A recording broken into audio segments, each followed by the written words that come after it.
और ऑर्गेनिक क्या है कि लोगों मीटर बैठा रहता है। सिलेबस देखेंगे तो 2025 और 2026 के सिलेबस में ये आपके 2025 का है। कोलिगेटिव प्रॉपर्टी में एक आता है ऑस्मोटिक प्रेशर परास्पर दाब।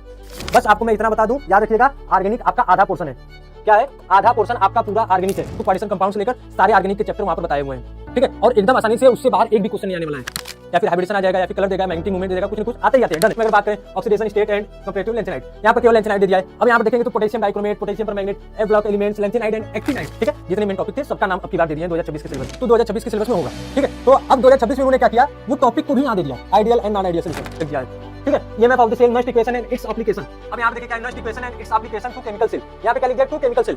और यहाँ पर नस्ट इक्वेशन और उसकी एप्लीकेशन लिया, और एप्लीकेशन में क्या क्या देखिए यहाँ पर दिया। हेलो स्टूडेंट, स्वागत है आपका बेसिक शिक्षा के इस ऑनलाइन लर्निंग प्लेटफॉर्म पे। जैसा कि आप लोगों को पता है, एनटीए वालों ने अपने सीईटी 2026 के लिए सिलेबस रिलीज कर दिया है, ठीक है। तो अगर मैं केमिस्ट्री के सिलेबस की बात करूं कि 2025 में और 2026 में क्या डिफरेंस हुआ है, क्या मेजर चेंजेस हुए हैं, तो उसकी बात अपने लोग आज करेंगे, ठीक है। जैसा कि आपको मैं बता दूं, पहले चैप्टर्स में ही सॉल्यूशन, तो आप 2025 का अगर सिलेबस देखेंगे तो 2025 और 2026 के सिलेबस में ये आपके 2025 का है। अच्छा भाई, ये ऊपर वाला आपके 2025 का सिलेबस है और नीचे वाला 2026 का है, ठीक है। तो आपको देखकर सीधा सा पता चलेगा कि लग रहा है कि बहुत सारा कुछ चेंज हुआ है, क्योंकि नए नए टॉपिक आ गए हैं। तो नए नए टॉपिक कुछ नहीं आए हैं। मैं आपको बता दूं, पूरे सिलेबस में जितना 10 चैप्टर है आपका, पूरे 10 चैप्टर्स में आपके, अगर मैं बात करूं 2025 में टॉपिक की, तो जैसे उन्होंने 2025 में टॉपिक दिया था राउल्स लॉ। अब इस राउल्स लॉ के अंतर्गत सारी आपके पॉइंट आ रहे थे, ठीक है। ऐसा उन लोगों ने मान लिया था कि राउल्स लॉ से जितने भी पॉइंट बनते हैं सब उस राउल्स लॉ के अंतर्गत आ जाएंगे, ठीक है। लेकिन जब 2026 का सिलेबस आया तो उसमें उन्होंने क्या मेजर चेंजेस किए, आइए देखते हैं, उसकी बात करते हैं। देखिए, Raoult's law of vapour, pressure of solution of solid in liquid, उन्होंने केवल जो 2025 में राउल्स लॉ दिया था, अब उसको अलग अलग टॉपिक के भी नाम दे दिए। उसमें अलग अलग टॉपिक के भी नाम दे दिए कि आपका ये टॉपिक है। पिछली बार क्या हुआ था, केवल उन्होंने राउल्स लॉ। अब की बार क्या हुआ, अलग अलग टॉपिकों के नाम भी उसमें दे दिए, ठीक है। जैसे आप 2025 के सिलेबस में सॉल्यूशन चैप्टर में देखेंगे तो ideal and non ideal solution कहीं नहीं है, आदर्श और अनादर्श विलेन कहीं नहीं है, ठीक है। लेकिन ऐसा मान लिया गया था कि राउल्स लॉ दे दिए हैं तो राउल्स लॉ से ही रिलेट करता है आइडियल और नॉन आइडियल सॉल्यूशन, तो 2026 के सिलेबस में होगा, ठीक है। तो अब 2026 में उन्होंने क्या किया, वो टॉपिक को भी यहां दे दिया, ideal and non ideal solution, ठीक है। जो कि एक बहुत बढ़िया इंपॉर्टेंट टॉपिक है, आपको अच्छे से पता है। मैं केमिकल का सॉल्यूशन का शॉर्ट नोट्स बनाया था, तो वहां पर आप लोगों को बताया था कि कौन कौन से जो है टॉपिक है बहुत इंपॉर्टेंट है, जिसमें एक ideal and non ideal solution भी था, जिससे बहुत सारा क्वेश्चन आया था, ठीक है। तो ऐसे ऐसे उन्होंने चेंजेस किए। बाकी कुछ केमिस्ट्री के सिलेबस में कुछ चेंज नहीं हुआ है, ठीक है। बस उन्होंने 2025 में मेन टॉपिक के नाम दिए थे। अब की बार 2026 में क्या किया कि जो सारे टॉपिकों के नाम दे दिए उन्होंने। जैसे यहाँ पे राउल्स लॉ था, अब यहाँ पे क्या किया, राउल्स लॉ से आइडियल नॉन आइडियल सॉल्यूशन क्या होते हैं, सॉलिड इन लिक्विड में, लिक्विड इन लिक्विड का सारा कुछ पॉइंट का नाम दे दिया है, ठीक है। बस यही मेजर चेंजेस यहाँ पे हुए हैं। जिसमें मैं बात करूं कोलिगेटिव प्रॉपर्टी, कोलिगेटिव प्रॉपर्टी में एक आता है ऑस्मोटिक प्रेशर परास्पर दाब, ठीक है। उसमें से बहुत सारे क्वेश्चन आते हैं, बहुत इंपॉर्टेंट टॉपिक है ऑस्मोटिक प्रेशर। तो अगर आपको जानना है कि कौन कौन से इंपॉर्टेंट टॉपिक हैं सॉल्यूशन चैप्टर के, तो आप बेसिक शिक्षा के ऐप डाउनलोड कर लीजिए। वहां पर जाएंगे तो शॉर्ट नोट्स अपलोड होगा, ठीक है। शॉर्ट नोट्स के पहले पेज पर ही मैं उस टॉपिक के नाम बताया हूं। 5-6 टॉपिक थे जिससे बहुत सारे 2022 से लेकर 2025 तक लगातार क्वेश्चन आ रहे थे, ठीक है। उन सारे टॉपिक के नाम मैं वहां पर बताया हूं, और कितने क्वेश्चन आए हैं उसको भी मैं बताया हूं, ठीक है। तो आप जाकर बेसिक शिक्षा के ऐप से शॉर्ट नोट्स भी डाउनलोड कर सकते हैं और वहां पे टॉपिक के नाम भी पता कर सकते हैं, ठीक है। अब वांटा फैक्टर देखिए, यहाँ पर वांटा फैक्टर भी इसमें है, ठीक है। वांटा फैक्टर तो एक ही है, तो उसमें क्या ही चेंज करेंगे, ठीक है। तो 2025 और 2026 के सिलेबस में कुछ खास चेंजेस नहीं हुए थे। इलेक्ट्रोकेमिस्ट्री की बात करें तो इलेक्ट्रोकेमिस्ट्री में भी सेम वही कहानी थी, ठीक है। आपको टॉपिक दिखाएगा कि हाँ नया नया टॉपिक है, इसमें तो कम है, यहाँ तो बहुत ज्यादा दिख रहा है, लेकिन ज्यादा कुछ नहीं है। ऊपर के हिस्सों में क्या है, उन्होंने मेन टॉपिक का नाम दिया था, और 2026 में क्या किया, उन्होंने जितने टॉपिक बनते हैं सारा का सारा उन्होंने दे दिया है, ठीक है। जैसे बात करें हम redox reaction, EMF of the cell, यहाँ पर देखिए electrochemical cell, galvanic cell, standard electrode potential SEP, standard electrode potential 2025 में भी था, 2026 में भी है। नस्ट इक्वेशन है, देख लीजिए। अब यहाँ पे एंड इट्स मेजरमेंट लिख दिया, SEP एंड इट्स मेजरमेंट। यहाँ पे क्या है, केवल SEP था, ठीक है। तो टॉपिक वही है, बस वहां पर इन्होंने यहाँ पर ज्यादा एक्सप्लोर करके रख दिया है, ठीक है। EMF of the cell, Nernst equation and its application.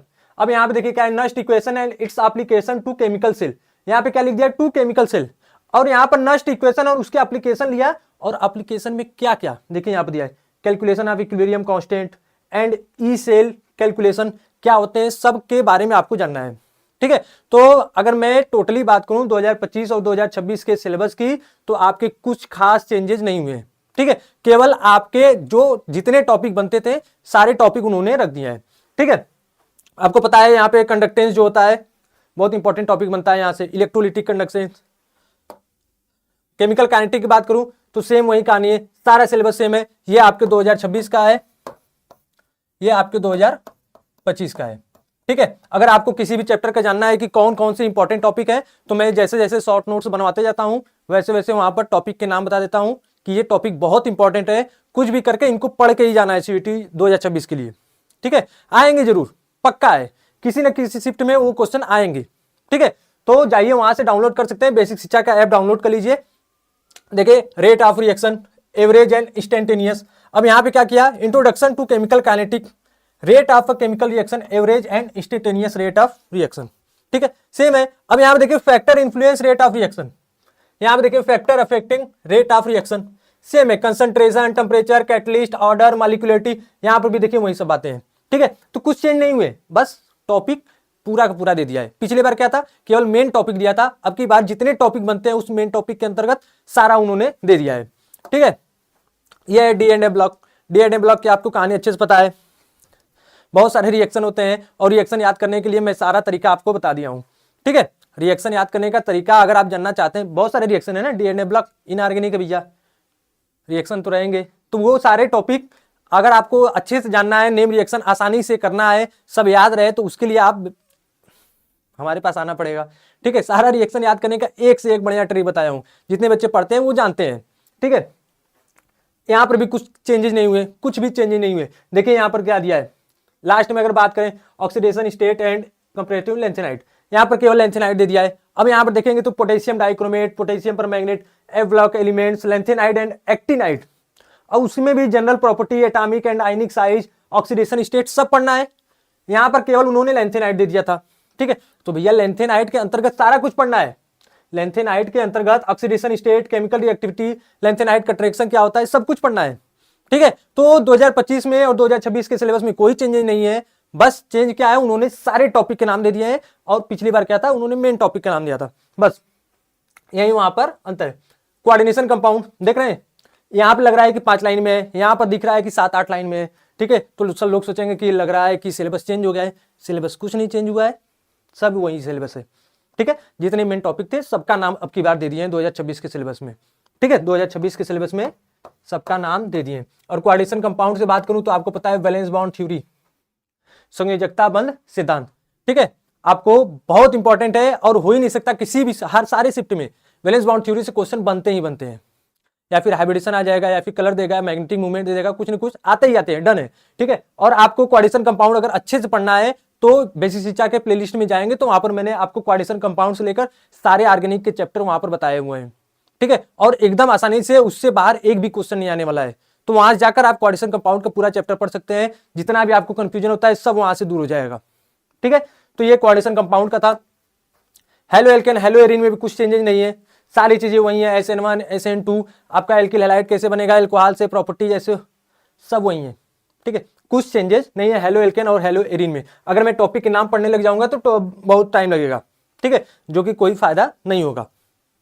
Main हम टॉपिक की बात कर रहे हैं, जैसे एल्कोहल फिनॉल ईथर है, और मैं बता दूं पूरी ऑर्गेनिक से यहाँ पे एल्कोहल फिनॉल ईथर है, एल्डिहाइड कीटोन कार्बोक्सिलिक एसिड, अमीन और बायोमोलिक्यूल, ठीक है। चैप्टर में कोई चेंजेस नहीं है, सिलेबस में कोई चेंजेस नहीं है, बस आपको मैं इतना बता दूं, याद रखिएगा ऑर्गेनिक आपका आधा पोर्शन है, क्या है, आधा पोर्शन आपका पूरा ऑर्गेनिक है, ठीक है। तो जाहिर सी बात है 22 से लेकर 25 क्वेश्चन माना जाता है, ठीक है। ऑर्गेनिक आएगा ही आएगा और उसे आपको पढ़ना चाहिए। और ऑर्गेनिक क्या है कि लोगों में डर बैठा रहता है, ठीक है। तो ऑर्गेनिक भी आसानी से पढ़ना चाहते हैं तो जाइए आप हमारे बेसिक शिक्षा के यूट्यूब चैनल पर सारा ऑर्गेनिक का चैप्टर शुरू से लेकर जीओसी से लेकर लास्ट तक अभी तक चल रहा है। अभी चैप्टर स्टार्ट होगा कुछ दिन में, ठीक है। तो जाइए उसको पढ़ लीजिए, और मैं बता रहा हूँ सीयूटी का एक भी क्वेश्चन वहां से बाहर से नहीं आने वाला है, ठीक है। तो ये था हमारे सिलेबस का ओवरव्यू जो मैं आपको दिखा दिया। अगर आप हमसे जुड़ना चाहते हैं तो हमारा इंस्टाग्राम पेज फॉलो कर सकते हैं, और हमारा हौसला बैच अभी चल रहा है, ठीक है, जिस पर अभी आपको पता है नया साल है, मैं अभी बता दे रहा हूं, ऑफर भी चल रहा है, तो आप जल्दी से ज्वाइन कर सकते हैं, ठीक है। बाकी ये हमारा देखिए 3 बैच होता है, हौसला बैच प्रो और हौसला बैच प्रो प्लस, ठीक है। अगर आप ये ज्वाइन करते हैं तो आपको ये सारी फैसिलिटी यहां पर देखने को मिलेगी, ठीक। तो ये थी हमारे आज के सिलेबस की कहानी। अगर आपको और कुछ भी जानना है तो हमारे दिए गए नंबर पे कॉल करेंगे, वहां से आपको सारी जानकारी मिल जाएगी। Okay, bye bye, thank you very much and all the best.